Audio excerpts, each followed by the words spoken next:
We're back again, folks. This time we have a selection from my lovely wife, Nicole, specifically requested and picked up from the Stanislaus County Public Library System free DVD rentals.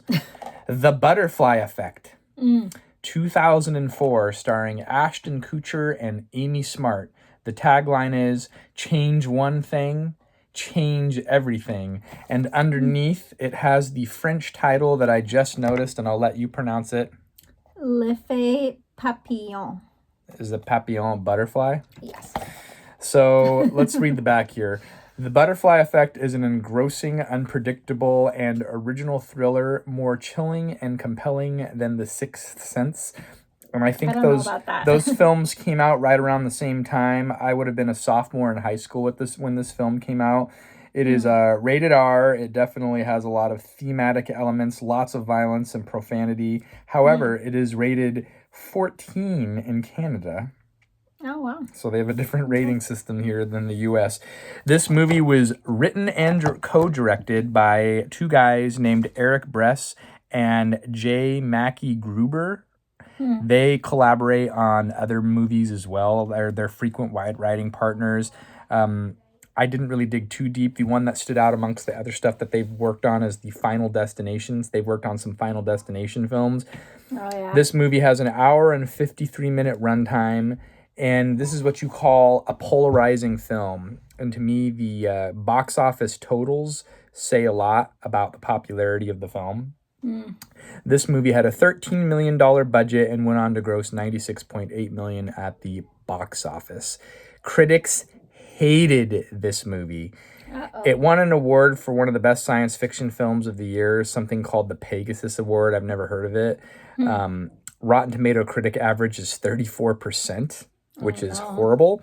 And that being said, it is very polarizing between... This is why I kind of created the movie reviews, because of who cares what critics think. How do you, the viewing public, like the film? With over 250,000 people submitting their average Joe reviews to Rotten Tomato, their audience score is 81%, 34% and 81%. And the IMDb rating is 7.6 out of 10, which is also a pretty good rating. There's not much about it on Wikipedia. Interestingly enough, there was a part 2, which does not have good scores, critics, or audience. And it's not even really tied into the film. They're just trying to do another film. Now I'm going to let you take it away, because this was your pick. And I have seen it before, but it's been a long time. Yeah. I think I watched it probably in the 2009, 2010 range. Might have rented it. Yeah. So I remembered watching this with a couple of my girlfriends in college, and I just remembered my friend Faith saying that we needed to fast forward this one part where an animal was getting abused. It was a dog, and she said that she couldn't handle that. So there is that part, and like you said, there's a lot of cursing and a lot of like abusive child things abuse that happen that are like difficult themes. But yeah, I just remembered it overall being like a decent movie with I thought it was like a positive message, but I couldn't remember what it was exactly. And I liked it. Well, so, if you have watch it again. If you watched our reviews any number of times, you know that we love our time travel movies. Right. We've reviewed quite a few time travel movies here on the channel, and this is of sorts a time travel movie. It is a very interesting means in which he time travels. You know what it kind of reminds me of? It kind of reminds me of The Time Traveler's Wife. But although and we're being summoned by our children. We're doing a review. He could control, in The Time Traveler's Wife, he had really no control over where and when he time traveled. Please this go guy, we're doing a review. This is a serious hobby that I have. Serious hobby. This movie, he controls his time travel by reading back through his childhood journals. Yeah, so what happens is he blacks out during certain times in his childhood, and his mom doesn't know why he's like having these blackouts. And then he'll be doing something like sometimes dangerous or like disturbing, and then he'll like have a blackout, or like maybe something bad will be happening and he'll black out, and then his mom or somebody else will ask him, like, what's going on, and he's like, I don't remember. So then later he gets to be, because he blacks out during those times, and then later he gets to be in college, and his mom had advised him, like, when he was a kid, or maybe it was his therapist, to start, like, journaling every day about what happens. So then he decides, like, he's going to get out his journals and start, like, digging up the past and try and figure out, like, what happened, because there's a lot of gaps in his memory where he doesn't remember, like, what happened.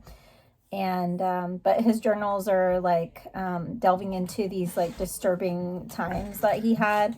And his roommate at the time, like, warns him, like, hey man, you might not want to, like, dig up gothic stuff again, roommate. because it's, like, gonna cause more harm than good. And he's basically, Ashton Kutcher's character is basically just like back off and let me do what I want to do, like, it's my life and I want to figure out, like, what happened. So, and then he figures out that not only can he, like, fill in the gaps of his memory with the journals, but he can actually kind of time travel, well, literally time travel back to those times, and, like, with the embodiment of his younger self, but still the adult mind. Yeah, so he starts to, like, try and change these really horrible things that happened in the past, and especially, like, to try and save his girlfriend, basically, like, this girl that he met, like, as a little boy, and they were friends, and her family was, like, really terrible, and her dad was, like, super abusive. So he goes back several times to try to make things better. But what's interesting is that, and there's, like, a line in there, it says something about, like, you can't change the past without changing the person. So, like, every time he changes something in the past, it has, like, ripple effects, like, hence the butterfly effect, and it affects, like, other characters or himself. It creates these alternate realities and alternate, like, Back to the Future, alternate 1985, right? And then, like, his dad had the same ability, but he, like, was crazy. So, yeah, that's where he kind of, that was to me the tie-in to the movie, The Time Traveler's Wife, because of this time travel ability was inherited. And what's that other time travel movie that we watched where the dad and the son had time travel abilities? I don't remember what it was called. It was Rachel McAdams? Yeah, she was in that one too. But that was a good movie.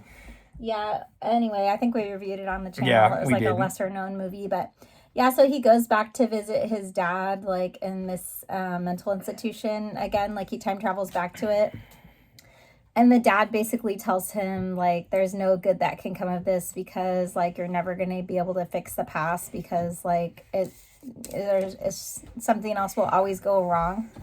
So, and then his dad, like, tries to kill him, basically, to end the cycle. Like, it's never going to get better. And so, like, it's interesting because lots of things overlap, because, like, when he goes back, you find out why certain things happened, like, because at the beginning of the movie, like, his mom had thought, like, oh, I'll help him visit his dad, and maybe he won't have, like, this complex of not having a dad in his life. So he goes to visit him, and then that's when, like, the dad tries to hurt him, you know, or whatever. And then you don't understand, like, why would he do that? And then, like, when he time travels back, it makes sense. It's because of, like, the ramifications of changing everything, right? Yeah, then there's a director's cut, too, that I looked into. Go ahead. And I thought maybe the director's cut would, like, be better and have, like, a happier ending, because I'm a sucker for happy endings, and it's not. So if you guys don't like the ending of this movie, like the theatrical release, this DVD has the theatrical version and the director's cut. I think the director's cut inspired the movie Looper, which we need to watch and review. That's another time travel movie. Excellent movie. Joseph Gordon-Levitt and Paul Dano and Bruce Willis. But that being said, I can't take Ashton Kutcher as a serious actor, but he was okay in this role. I think Amy Smart was miscast based off of how the younger version of herself looked. I think Christina Ricci looks more like the younger version of herself.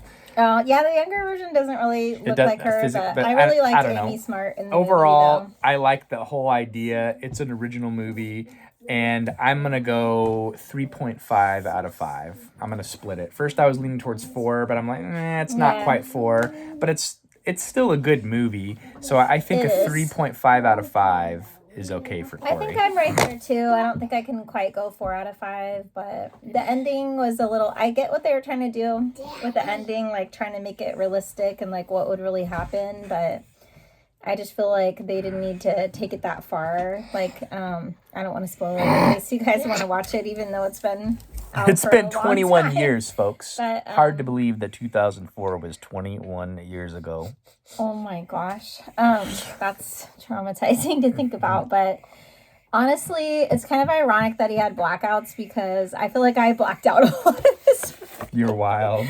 because it was too traumatic for you when you saw it in your like formative scary, years. and I almost like kind of All right. hesitated to rewatch it because I was like, oh no, like I overreacted. Yeah, you hesitated renting it. I shouldn't rewatch this Because she kept like, bringing it it's up, kinda and she's like, I don't know, scary, I'd maybe too. just return it to the I'm library. like, I don't know if I can watch it. because I remember it being good, but I don't know what it was that I really liked about it. Maybe just I'm curious about the time travel element and just the idea. It's a philosophical movie for sure, too. Yeah, just the idea that like any little thing that you change like affects everything and everyone else, right? So like at one point like he changes everything to where it's almost perfect, but then it ends up with him like paralyzed and like his arms got blown off. So I'm sorry. I'm not laughing. I'm not laughing this is about running that. way That's, too long. That's terrible. But it was just Wrap like it up. funny because, or not funny. That's not funny. It was ironic because it was just like, wow, like everyone else was happy, and then he made it so he was the one that was like miserable. And then, but then like his mom started smoking because of that too, and got like really sick. So then he's like, okay, well, it wasn't just because of what happened to him that he decides to go back, but like also to help his mom. So because he doesn't want her to be sick. And he said like a poignant line. He's like, oh, like it doesn't matter what happens to me, like as long as all of you guys are okay. So like he's always trying to make life better for his friends and like stop these abusive situations that happened like with his best friend who was this girl that he has a relationship with, and then like the Amy Smart character, and then the dad was just like evil. So he keeps trying to fix that situation, and I don't know. I just think it's sweet that, and at one point he says like nobody else is ever gonna love you as much as I do. So it's like he keeps like, but there's kind of wait, I gotta say one more thing. There's kind of a plot hole though because no, I'm almost done.